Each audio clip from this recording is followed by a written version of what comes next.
Salam hörmətli izləyicilər. Bu gün sizə yeni bir mövzunu, tag questions mövzusunu izah edəcəm. İkinci adı disjunctive questions, yəni Azərbaycanda səslənir bu.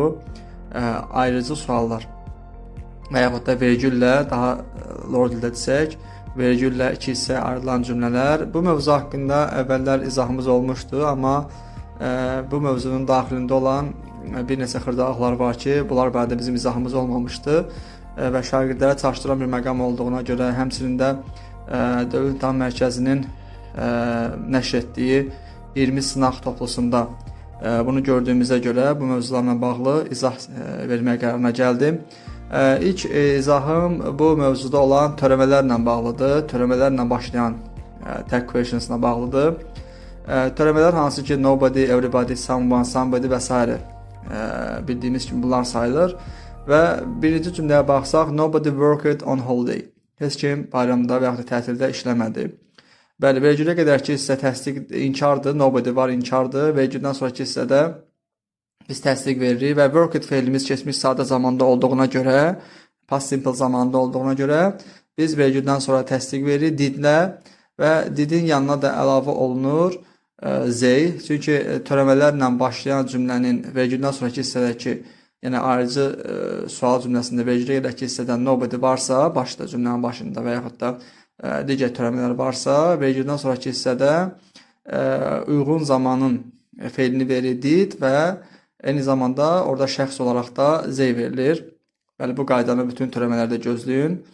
İkinci qeydimiz əmr cümlələri ilə bağlıdır. İkinci, üçüncü və dördüncü cümlələrimizə baxaq. İkinci cümlədə phone me this evening. Bu axşam mənə zəng et. Bu əmr cümləsidir və əmr cümləsinin vergüldən sonraki hissədəki ayrıcı sual hissəsi will ilə veriləcək. Bəli, will, you və şəxs də həmişə olaraq you olaraq verilir. Üçüncü cümləmizə baxaq. Üçüncü cümlədə isə let's have dinner, shall we və yaxud da will we bu formada verilir. Bunun verilmə səbəbi də nədir? Bildiyimiz kimi let təbii ki başlayıbsa letdən feillə başlayıbsa əmr cümləsidir. Gəl nahar edək. Yəni gəl kim nahar etsin? Biz nahar edək. Gəl biz nahar edək. Let apostrophe s-dəki apostrophe s orada asdır. As ixtisar olmuş formada apostrophe s ilə yazılır bura. Və vergüldən sonraki hissədə shall we və yaxud da artıq shall demək olar ki sıradan çıxmış sayılır və will də verilir artıq. Will we. Yəni burada as sanki bizə vergüldən sonraki hissədə we yazdırır və feil də will və ya shall-lə verilir. Dördüncü cümlədə inkar əmr cümləsidir. Don't shout, will you. Fərqi yoxdur. Əgər cümlənin başındakı əmr cümləsində olan feil təsdiq də olsa, inkar da olsa, vergüldən sonraki hissədə biz will verməyə məcburiyyətindəyik. Bu qaydaları testlərdə gözləyin. Çünki Dövlət İmtahan Mərkəzinin nəşr etdiyi 20 sınaq toplusunda bunları biz görə bilirik.